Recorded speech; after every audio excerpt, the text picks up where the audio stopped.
hello गरिदिनु छोरो के बनाउनु लाग्नु भएको हजुरले मकै ल मकै बनाउनु लागेर गाइजहरू है हेर्नुहोस् है यो चाहिँ यो हो जिसु यो त हेर्नु जिसु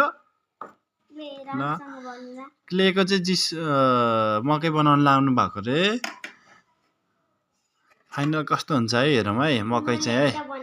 ल एउटा बनाइसक्नु भएछ अब हेरौँ है अब कस्तो बनाउनु रहेछ हजुरले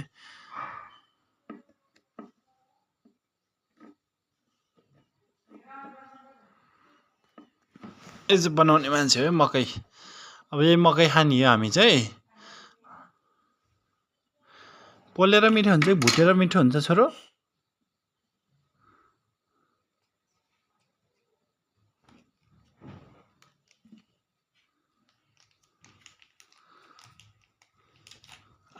ल